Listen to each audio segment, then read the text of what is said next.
This is moving on further in time. This is the 1850s. This whale ship from the port of Hudson, now we know the whale ports of Nantucket and New Bedford, Sag Harbor, but there were whale ships that were based in small ports on the Hudson River. Newburgh had a small whale fleet, Dixie had a small whale fleet, Hudson had a larger fleet, and this is one of the Hudson ships. This was called Huron. And it sailed from Hudson to Pacific Ocean.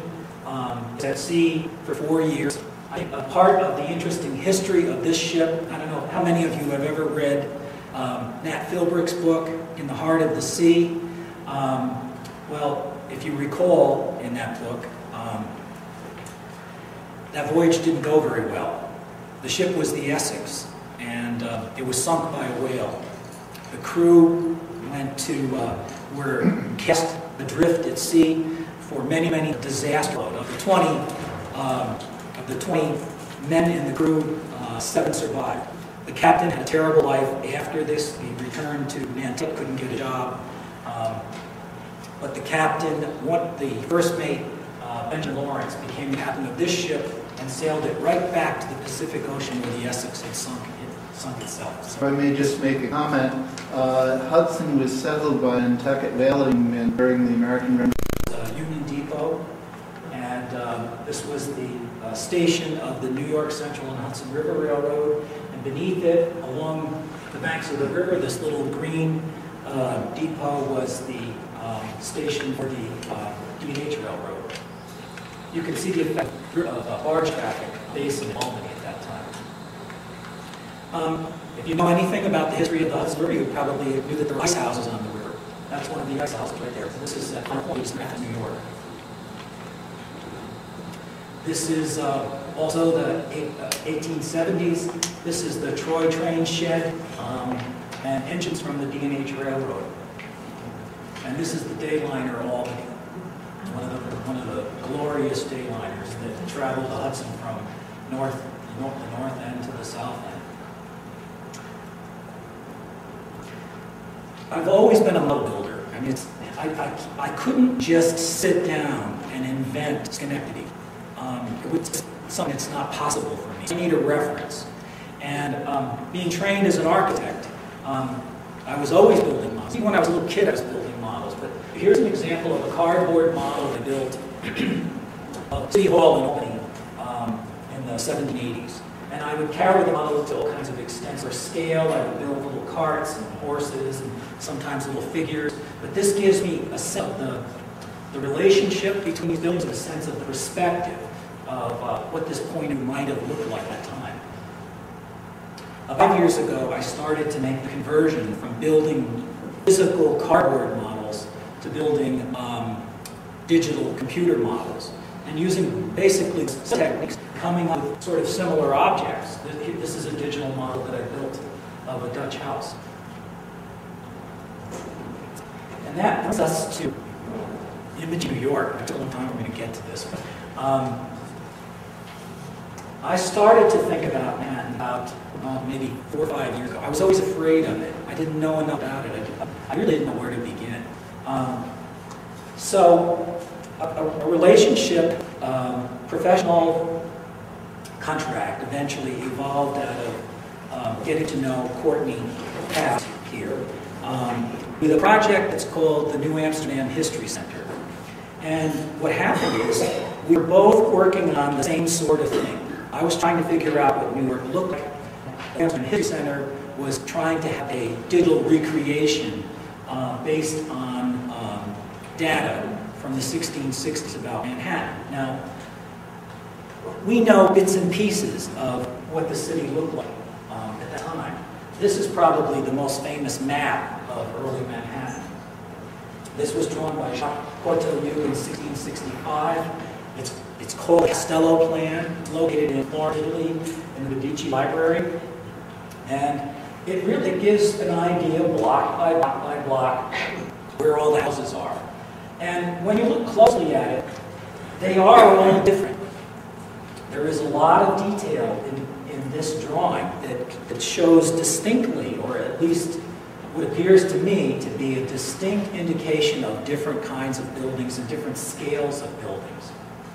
The problem with the Costello plan for me was that it doesn't relate to Manhattan today.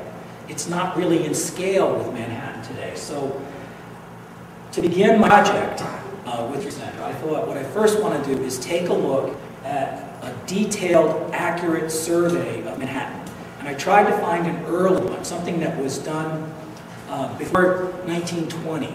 I found this one. This is an 890 drawing of the tip of Manhattan, to scale, done by surveyors, very, very accurately with lots of detail.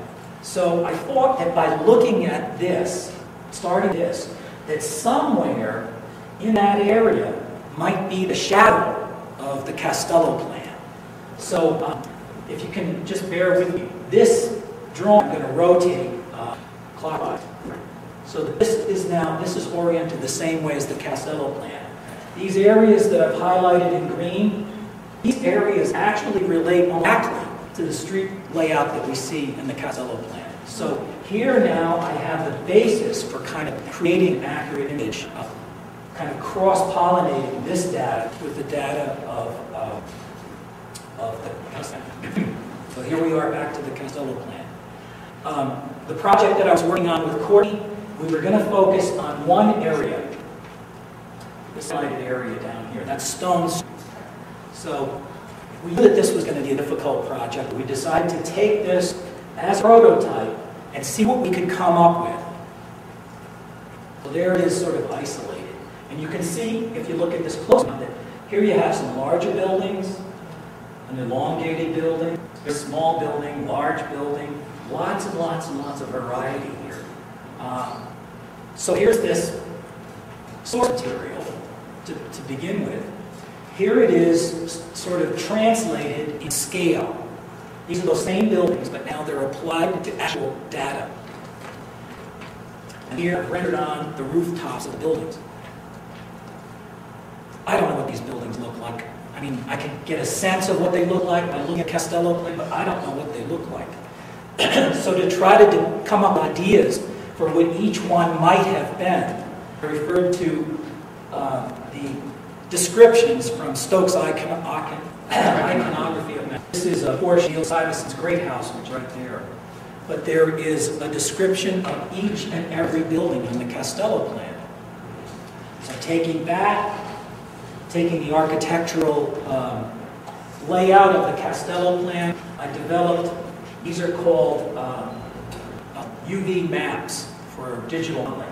So I created these by drawing the windows and drawing the doors and drawing the textures of the roof and the siding, and then creating a map that would fit on each one of the buildings in that digital model. It took a long, long time to do this. This is the digital model colored. And the wonderful thing about this digital model is that now it's 3D. It means that you can take it and rotate it. So the Costello plan starts a life. Oh my gosh.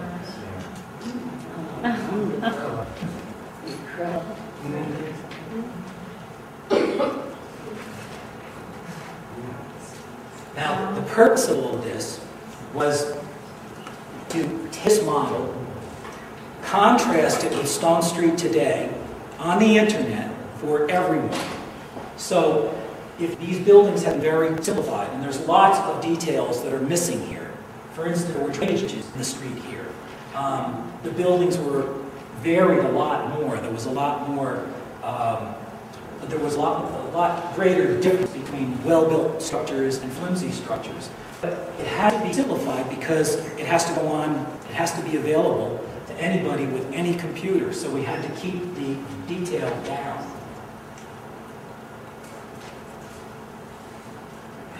Here's the brewery. This is right at the head of Stone Street, where our back leads to the canal.